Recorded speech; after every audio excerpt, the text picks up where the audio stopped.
you grew up in America during the 1950s, the 1960s, or even the early 1970s, you remember what summer actually felt like. Windows stayed open all night. A box fan rattled in the living room corner, pushing the same warm air around. Your parents sat on the front porch after dinner because the house was still too hot to be inside. That was simply summer. You didn't escape it. You lived with it. Today, step into almost any American home in July and something has shifted completely. Within seconds, the heat vanishes. The living room is cool. The kitchen is cool. The car is cool. Nearly everywhere feels exactly the same. Nearly 90% of American homes now have air conditioning. Across Europe, still around 20%. So here's the question nobody asks. Why did America become obsessed with cooling every room, every building, every car, while most of Europe never did? Because this isn't really a story about machines. It's about how one invention quietly rewired where Americans lived, how they spent their summers, and what comfort even means anymore. Picture yourself in July 1948. Every room in the house is warm. Every window is open. A box fan rattles in the corner, moving the same hot air from one side of the room to the other. The curtains barely move. You're waiting for a breeze that might not come until 2 in the morning. Nobody complained. That was what summer was. You didn't fight it. Outside was the better option. Front porches stayed full long after dark. Kids chased fireflies because the evening was finally cool enough to be outside. Neighbors lingered on the front steps because the house wouldn't cool down for hours. People didn't escape the heat. They learned to live alongside it. They moved their lives to wherever the air moved. Then, in 1925, something changed. Not in a neighborhood. Not in someone's home. Inside a single movie theater in New York City's Times Square, called the Rivoli. The theater had just installed something almost nobody in the audience had ever felt before: mechanically cooled air flowing through the entire building. For many people, the cool air was as much of an attraction as the film itself. For 2 hours, the summer heat simply stopped existing. Within 5 years, nearly 300 theaters across America had followed. And it wasn't about the movies at all. For perhaps the first time, millions of ordinary Americans discovered something fundamental. Comfort didn't have to be endured anymore. You could manufacture it. You could control it. Nobody sitting in that theater knew it yet.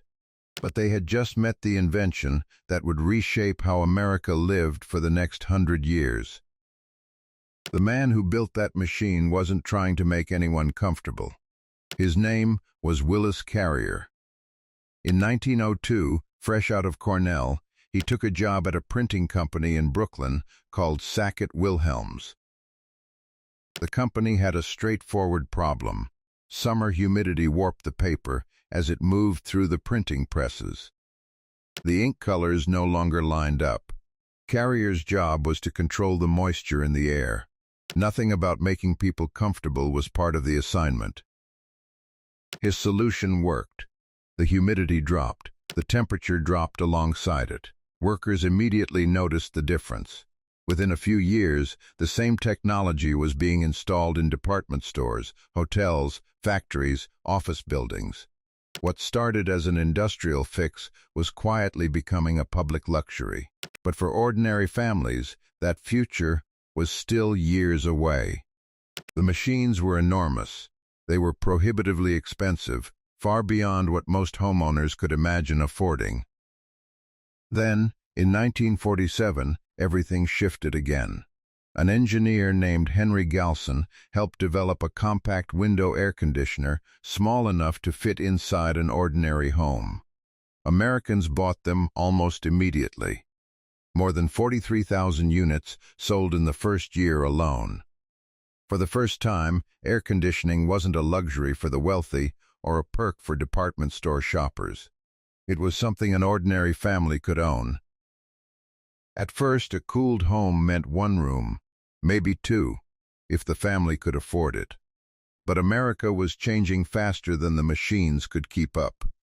As suburban neighborhoods spread across the country, builders increasingly started installing central air before the first family ever moved in. By 1970, roughly 3 out of every 10 new American homes came with air conditioning built in. 10 years later, it was nearly 6 out of every 10. Somewhere in that transition, air conditioning stopped feeling like a choice. It became what Americans simply expected from a home. And that might be the most significant part of this entire story. By the time millions of families bought a house with air conditioning, the decision had already been made. Not by them. Years earlier, by a builder deciding what an American home should feel like. Across the Atlantic, Europe was choosing something very different. 20% of European households have air conditioning today. In America, it's closer to 90%. You'd think that wouldn't make sense.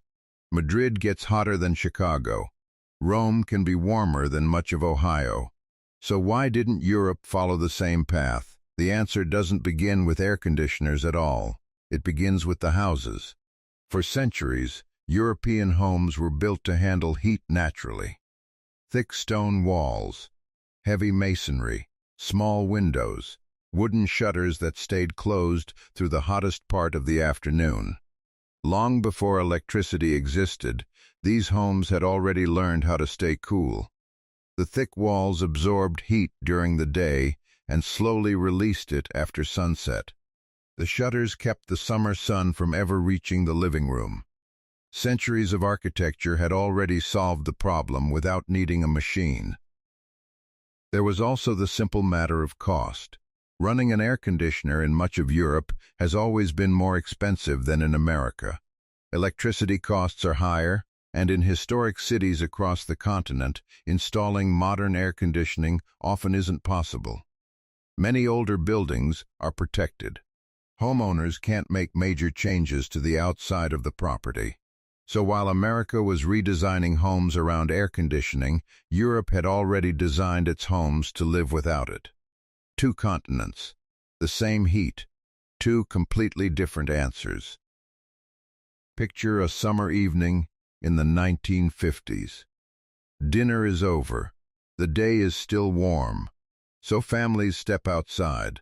The front porch stays full long after dark. Kids chase fireflies across the yard. Neighbors linger on the steps, not because they have somewhere to be, but because the coolest place on the block is outside. That's where conversations happen. That's where children play. That's where neighbors stop being strangers. Then, air conditioning changed something simple but profound. For the first time in American life, the inside of the house became more comfortable than the outside. Almost overnight, the evening moved indoors. Windows that once stayed open all summer were now kept shut, not because the weather had changed, but because an open window let the cool air escape. The porch didn't disappear. It just stopped being the heart of summer. It became the place people walked through on the way to something else. But the real shift was about geography. Before air conditioning, cities like Phoenix, Houston, Las Vegas meant long, punishing summers. People lived there, jobs existed. But the heat was a barrier that no paycheck could overcome. The climate simply made life difficult for months at a time. Air conditioning removed that barrier. Suddenly, millions of Americans could live comfortably in places where previous generations had only endured the summers. A machine invented to protect ink on paper had quietly helped reshape where an entire nation would build its lives. Air conditioning didn't just make Americans more comfortable. It changed what comfort even means. Today, most Americans don't think twice before lowering the thermostat. A cool home isn't a luxury. It's expected. But there's something else underneath all of this. Air conditioning saves lives. Extreme heat kills more Americans in an average year than hurricanes, floods, or tornadoes. For vulnerable people, the elderly, the very young, the poor, air conditioning has become one of the most effective protections against an invisible threat. So this isn't only a story about comfort. It's also a story about survival. Europe is beginning to face that same reality. As summers grow hotter, more European families are installing air conditioning than ever before. Not because their culture suddenly changed, but because the climate is changing. The gap between America and Europe is already beginning to narrow. Maybe within a generation, it closes entirely. Here's what strikes me most about this whole story. Americans aren't obsessed with air conditioning because we're weaker than previous generations, or because we dislike summer more than everyone else. We're obsessed with it because over nearly a century, it quietly became part of what an American home was supposed to feel like. Once an entire country grows up expecting something, it doesn't feel like a luxury anymore. It feels normal, necessary, like it was always supposed to be that way. And that's how a machine built to solve a problem inside a printing factory ended up quietly changing the way millions of Americans lived. It changed where we settled, when we gathered, how we thought about comfort, how we thought about each other. Did your childhood home have air conditioning? Or did you grow up sleeping with the windows open and waiting for that 2 o'clock breeze? Drop your memory in the comments. I read them all. If you found this interesting, hit subscribe. And if you want to understand another choice that shaped how we live, watch the story of why almost every American home has a basement while most of the world doesn't. I'll see you in the next one.